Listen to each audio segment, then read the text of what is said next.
Hello everyone, আজকে আমরা পাইথনের নতুন একটা সিরিজ বেসিক থেকে প্রো পর্যন্ত পাইথন প্রোগ্রামিং শিখব। তো আমরা এখানে প্রথমে একটা ফাইল ক্রিয়েট করলাম hello.py। তো আমরা এখন যদি একটা ফাংশন লিখি প্রিন্ট লিখে ফাংশন লিখে সেখানে আমরা লিখলাম কি ডাবল কোমার মধ্যে আমরা লিখলাম হ্যালো ওয়ার্ল্ড। তো এটা যদি আমরা এখন রান করতে যাই তাহলে আমরা দেখব যে এখানে রান হচ্ছে না। তো এর জন্য আমাদের যেহেতু আমি ফুল স্ট্যাক ওয়েব ডেভেলপার, তো সেক্ষেত্রে আমার কিছু এনভায়রনমেন্টের কনফ্লিক্ট হয়, যার কারণে আমি টার্মিনাল থেকে রান করব। তো টার্মিনাল থেকে রান করলে আমার হ্যালো ওয়ার্ল্ড আসতেছে। হ্যাঁ, তো তোমরা এটা এনভায়রনমেন্টটা কীভাবে পাইথনের এনভায়রনমেন্টটা ভিএস কোডে সেট আপ দিতে হয় তোমরা একটু ইউটিউব দেখে নিও। পরবর্তীতে তোমরা এই যে হ্যালো ওয়ার্ল্ড লিখছো, এই জায়গাটা তোমরা অন্য কিছুও লিখতে পারো, তোমাদের নাম লিখতে পারো, যা ইচ্ছা তাই লিখতে পারো। হ্যাঁ, তো তোমাদের যা প্রয়োজন সেটাই লিখতে পারো। তো আমি এখন এখানে লিখতেছি প্রিন্ট আই লাভ পাইথন, তোমাদের যা ইচ্ছা তাই লিখতে পারো। তো এটা অবশ্যই যখন আমরা যেটা প্রিন্ট করবো সেটা ডাবল কোমার মধ্যে লিখতে হবে। তো আমি এই যে আবার যদি প্রিন্ট করি, এখানে দেখতে পাচ্ছ যে আই লাভ পাইথন এটা লেখা আসতেছে। তো তারপরে আমরা যদি এর পাশে যদি আরও একটা কিছু লিখতে চাই, তাহলে আমরা এখানে একটা ডাবল কোমা দিয়ে কোনো কিছু লিখলাম, তারপর ডাবল কোমা দিয়ে তারপর একটা সিঙ্গেল কোমা দিব। দেওয়ার পরে আমি এখানে আবার একটা ইনভার্টেড কোমা শুরু করে আমি এখানে লিখতেছি কি আই লাভ বাংলাদেশ। তো আমি যদি এটাকে এখন যদি টার্মিনালে রান করি, তাহলে আমি এখানে দেখতে পাচ্ছি যে I love Python, I love Bangladesh. ঠিক আছে, তো এইভাবে আমরা এখানে দেখতে পাচ্ছি। তো তোমরা এখানে যা ইচ্ছা তাই লিখতে পারো। তো ইয়োর আই লাভ তোমার নাম অ্যান্ড দেন সামথিং, যা ইচ্ছা তাই লিখতে পারো। তো আমরা এখন যদি দেখি, তাহলে আমরা এখন পাইথনের নাম্বার কিভাবে লেখে সেই জিনিসটা দেখব। তো আমরা এখানে প্রিন্টের মধ্যে আমরা শুধুমাত্র যদি নাম্বার লিখতে চাই তাহলে নাম্বারও লিখতে পারি, বাট নাম্বার প্রিন্ট করার ক্ষেত্রে আমরা এখানে কোনো ডাবল কোটেশন দিচ্ছি না। ঠিক আছে, তো ডাবল কোটেশন দিলে সেটা স্ট্রিং আকারে আসবে। তো জাস্ট প্রিন্টের মধ্যে ফার্স্ট ব্র্যাকেট দিয়ে আমরা লিখতেছি কি যে সংখ্যাটা চাচ্ছি সেই সংখ্যাটা 2332 লিখলাম। ঠিক আছে, তো এরপরে যদি আমরা আরও দেখতে চাই সেক্ষেত্রে আমরা লিখতে পারি প্রিন্ট। যদি কোনো ফ্র্যাকশন সংখ্যা দেখতে চাই তাহলে আমরা এখানে প্রিন্টের অপশনে গিয়ে কোনো একটা সংখ্যা লিখলাম বা লিখতে পারি। তো আমরা এখানে একটা প্রিন্টের মধ্যে আমরা যোগও করতে পারি। তো 45 যোগ 34 যোগ করে আমাদের 79 হয়। এই 79টা আমরা এখানে রেজাল্টে টার্মিনালে পেয়ে গেলাম। ঠিক আছে, এইভাবে আমরা যোগ বিয়োগ গুণ ভাগ সবই করতে পারবো। তো পরবর্তীতে আমরা এখন যদি দেখি তাহলে আমরা এখন দেখব ভ্যারিয়েবল কিভাবে কাজ করে। তো ভ্যারিয়েবল বলতে কোনো একটা সংখ্যা, যেমন ম্যাথমেটিক্সে এক্স ইকোয়ালস টু আমরা সামথিং ধরে নেই, তো সেভাবে আমরা কোনো একটা ধরে নেব। পাইথনে খুবই ভ্যারিয়েবল ধরা খুবই ইজি। তো নেম ইকোয়ালস টু আমি এখানে লিখতেছি নিয়াত, এটা আমার নাম। তো অবশ্যই যেহেতু আমার নামটা একটা ক্যারেক্টার টাইপ, তো ক্যারেক্টার টাইপকে লেখার জন্য আমরা অবশ্যই সেটাকে ডাবল কোটেশনের মধ্যে লিখব। এইজ তো আমার ক্যারেক্টার সংখ্যা না, এটা আমার ইন্টিজার সংখ্যা। তো এইজ ইকোয়ালস টু আমার 23 লিখলাম।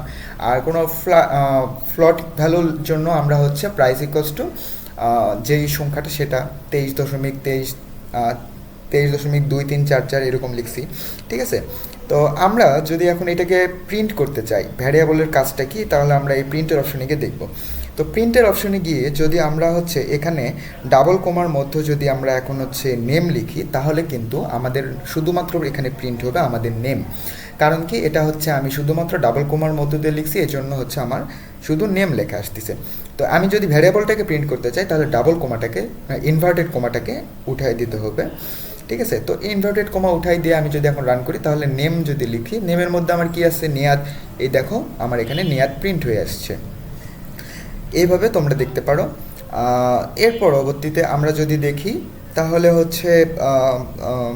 কি দেখা যায় এখন। তো আমরা যদি এখন এইজটাকে প্রিন্ট করতে চাই তাহলে আমরা এখানে এইজটা লিখি। সরি, এখানে একটা প্যারেনথেসিস আসছে।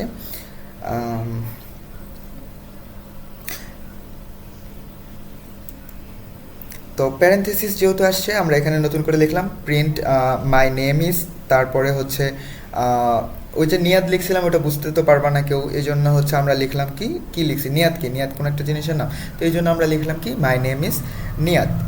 মাই নেম ইজ লিখে একটা সেমিকোলন দিয়ে আমরা লিখতেছি কি যে ডাবল কোমা অফ করে তারপরে একটা কোমা দিয়ে আমি ওই ভ্যারিয়েবলটার নাম লিখতেছি। তারপরে আমি যদি এটাকে টার্মিনালে রান করি তাহলে দেখতে পাবো যে মাই নেম ইজ নিয়াদ। ঠিক আছে। তো ঠিক সেভাবে আমরা যদি হচ্ছে my age my age is double semicolon দিয়ে আমরা হচ্ছে এখানে লিখতে পারি যে হচ্ছে প্রথমে আমরা দেখি যে হচ্ছে এইজ প্রিন্ট করলে আসে কি না। তো এইজ প্রিন্ট করলে আমার এখানে মাই নেম ইজ নিয়াত আর এইজ আসছে 23, ঠিক আছে। তো তারপরে আমরা যদি এখন এখানে লিখি যে মাই এইজ ইজ, তারপরে একটা কোমা দিব, সিঙ্গেল কোমা দিয়ে যদি আমি ভ্যারিয়েবলটা লিখি এইজের মধ্যে আমার সেট করা কি আছে 23। তো এই 23টা আমরা এখানে লিখে দিচ্ছি, ঠিক আছে। তো এই যে 23টা লিখে দিচ্ছি, দেখো 23 না লিখে আমি এইজ লিখলাম এখানে দেখো টার্মিনালে আমার নাম লেখা আসলো মাই নেম ইজ নিয়াত, মাই এইজ ইজ 23, ঠিক আছে। তো এটা হচ্ছে আমার আউটপুটে আসতেছে, টার্মিনাল যেটা দেখাচ্ছে সেটা হচ্ছে আমাদের আউটপুট। তো এইভাবে আমরা দেখতে পারি। যদি আমরা একাধিক ভ্যারিয়েবল নিতে চাই, একটা পাইথন কোডে একটা ভ্যারিয়েবল দিয়ে একটা সংখ্যাই আমরা ডিফাইন করতে পারি। এই জন্য আমরা যদি দেখো h2 ইকুয়ালস টু যদি এইচ লিখি, তার মানে কি h2 একটা ভ্যারিয়েবল, এই ভ্যারিয়েবলের মধ্যে আমরা কাকে রাখছি, এইচকে। এইচ আবার হচ্ছে উপরে গিয়ে দেখবে যে এইচের ভ্যালু দেওয়া আছে, এইচের ভ্যালু দেওয়া আছে 23। তো আমরা যদি এখন h2কে প্রিন্ট করি তাহলে আমরা দেখতে পাবো যে 23 প্রিন্ট হইতেছে। দেখো এই যে 23 প্রিন্ট হইতেছে, ঠিক আছে। আশা করি তোমরা এটা বুঝতে পারছো। তো একটা পাইথন প্রোগ্রামে একটাই হচ্ছে আমরা এইজ বা একটাই ভেরিয়েবল দিয়ে একটা জিনিসই ডিফাইন করতে পারি। পরবর্তীতে যদি আমরা সেম ভেরিয়েবল নাম দিয়ে যদি আমরা কোনো একটা সংখ্যা দেই, তো পরবর্তীতে যেটা দিছি সেটাই হচ্ছে পাইথন প্রোগ্রামে সেটা অ্যাড হয়ে যাবে, ঠিক আছে। তো আমরা এখন দেখব যে হচ্ছে এই যে নাম লিখলাম, এজ লিখলাম, প্রাইস লিখলাম, তো এটা আমরা অনেক সময় আমাদের কম্পাইলার কি হিসেবে দেখতেছে সেটা দেখার জন্য, টেস্ট করার জন্য এই যে এইজটা, প্রাইসটা এটা আমার কি হিসেবে প্রোগ্রামে কি টাইপ হিসেবে আছে সেটা দেখার জন্য আমরা এখন দেখতে পারি যে প্রিন্ট, তারপরে একটা ব্র্যাকেট ওপেন করে টাইপ লিখে তারপরে হচ্ছে নাম লিখে নেম লিখলাম একটা ব্র্যাকেটের মতো। তো এইভাবে লেখার পরে আমি দেখতে পাচ্ছি যে ক্লাস স্ট্রিং দেখাইতেছে। তো নেম কি আমার স্ট্রিং। তো আমি যদি এইভাবে টাইপ দিয়ে যদি আমি আমার এইজটা দেখতে চাই তাহলে আমি এখানে এইজ দেখতে পাবো টাইপের মধ্যে। আমি যদি এখন এইজ দেখতে চাই, এইজ কি সংখ্যা তোমরা জানো অবশ্যই, ইন্টিজার সংখ্যা হলে আমার কি হবে, এটা হচ্ছে ক্যারেক্টার টাইপ আসবে, ক্লাস আসবে ক্যারেক্টার। তো আমরা যদি এর পরবর্তীতে দেখতে চাই যে হচ্ছে আরও একটা টাইপ আছে প্রাইসের কি সংখ্যা, যেহেতু আমি এখানে দশমিক ইউজ করছি, তো দশমিক ইউজ করলে আমার এখানে ফ্লোট ভ্যালু আসবে। তো এখানে আমি লিখতেছি, তো আমি তিনটে একবারে দেখাচ্ছি যাতে আমার ভিডিওটা লম্বা বেশি না হয়। দেখো তোমরা হচ্ছে সরি এখানে প্রিন্টের এখানে একটু ভুল হয়ে গেছে। তো আমরা যদি এটাকে ঠিক করি, please give me some time.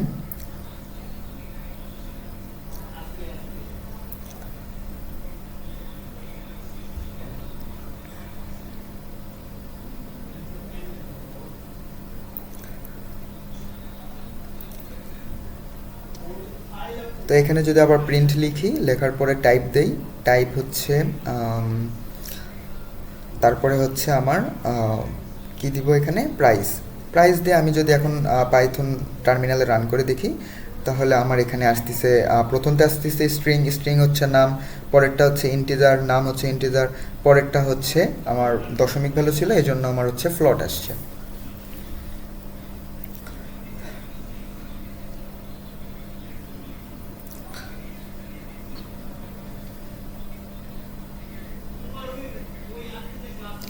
তো আমরা যদি এখন অ্যালজেব্রিক ক্যালকুলেশন দেখতে চাই, সেক্ষেত্রে আমি যে এই যে সবুজ লেখাটা দেখতেছো, এই সবুজ লেখাটা কন্ট্রোল তোমার হচ্ছে স্ল্যাশ, যদি ফরওয়ার্ড স্ল্যাশ ইউজ করো তাহলে হচ্ছে এটাকে কমেন্ট আউট বলা হয়।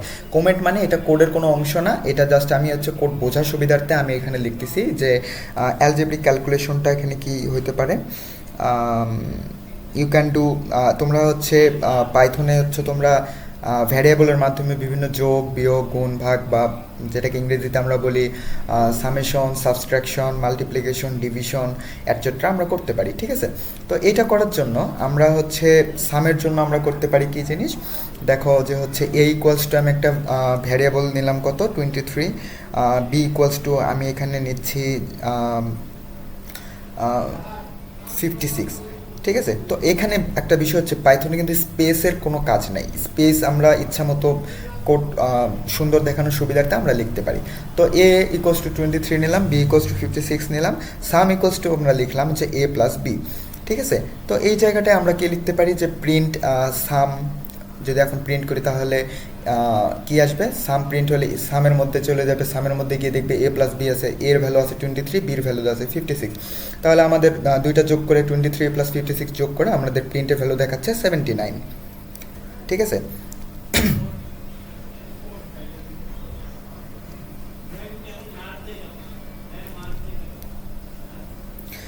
আমরা যদি এখন দেখি কমেন্ট আউট করে দেখতেছি যে সাবস্ট্রাকশন যদি আমরা করতে চাই তাহলে আমরা সাবস্ট্রাকশনের ক্ষেত্রে আমরা লিখি যে নতুন একটা ভ্যারিয়েবল নিচ্ছি সি ইকুয়ালস টু 34, সি তারপরে ডি ইকুয়ালস টু আমরা এখানে নিলাম 23। তো আমরা যদি এখন সাবস্ট্রাকশন, এখানে তোমার নামও ইউজ করতে পারো, ভ্যারিয়েবল তোমার যা ইচ্ছা তাই নিতে পারো। তো সাবস্ট্রাকশন যেহেতু করতেছে এই জন্য আমি নিলাম সাবস্ট্রাকশন ইকুয়ালস টু আমি লিখলাম সি মাইনাস ডি, বা তুমি যদি চাও ডি মাইনাস সিও করতে পারো, তোমার ইচ্ছা, তোমার যেটা লাগবে সেটা তুমি করবা। তো আমি প্রিন্টের মধ্যে গিয়ে আমি এখানে লিখতেছি সাবস্ট্রাকশন। ঠিক আছে,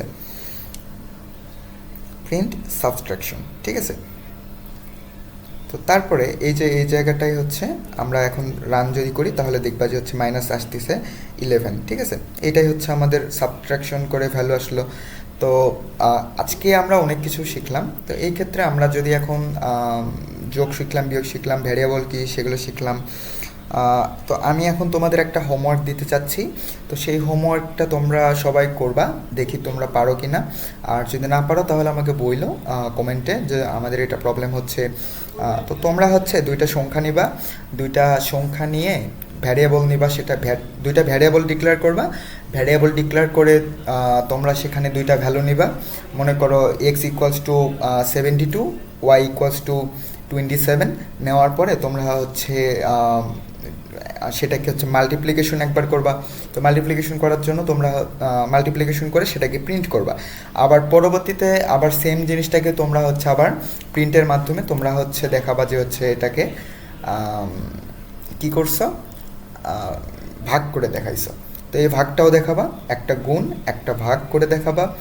আর এই কোডগুলো যেগুলো আছে তোমার হচ্ছে যে এই ভ্যারিয়েবলগুলো এগুলো জিনিসগুলো অনেক বেশি বেসিক। আমরা ধীরে ধীরে হচ্ছে বেসিক থেকে প্রোর মধ্যে যাব। তোমাদের কোনো সমস্যা হইলে আমাকে বইলো। আর হচ্ছে এখানে বেশি বেসিকলি হচ্ছে তোমরা এখানে আরও যদি আমি ফাস্ট পড়াই তাহলে তোমরা আমাকে বইলো, আমি আরও কম দ্রুত পড়ানোর চেষ্টা করব। তো যেহেতু তোমাদের সময় যেন নষ্ট না হয় এই জন্য আমি হচ্ছে স্লোলি মানে একটু ফাস্ট পড়ানোর চেষ্টা করতেছি। তো ধীরে ধীরে আমরা বিভিন্ন ডাটা টাইপস পড়বো, ফ্লোট ভ্যালু পড়বো, ধীরে ধীরে হচ্ছে বিভিন্ন অ্যালগোরিদম পড়বো, অ্যালজেব্রিক ফাংশন পড়বো, তারপরে হচ্ছে লিস্ট, টাপল, এই টাইপের অনেক কিছু পড়বো। Object oriented program, dictionary, list সব কিছু পড়ার চেষ্টা করবো ধীরে ধীরে। তো তোমরা হচ্ছে ধীরে ধীরে সব কিছুই পাবা ইনশাল্লাহ। আমাদের চ্যানেলে সংযুক্ত থাকো। তো থ্যাংক ইউ এভরিওয়ান। যদি আমার ভিডিওটা ভালো লাগে বা সামান্য উপকারে আসি তাহলে তোমরা আমার চ্যানেলটাকে সাবস্ক্রাইব করতে পারো। যেহেতু আমি একজন স্টুডেন্ট, তোমরা আশা করি আমার সাথে এই প্রোগ্রামিং জার্নিতে থাকবা। যদি কোনো সাজেশন থাকে আমাকে বলতে পারো, আমার ভয়েসের যদি প্রবলেম থাকে তাহলে সেটা বলতে পারো। Thank you everyone.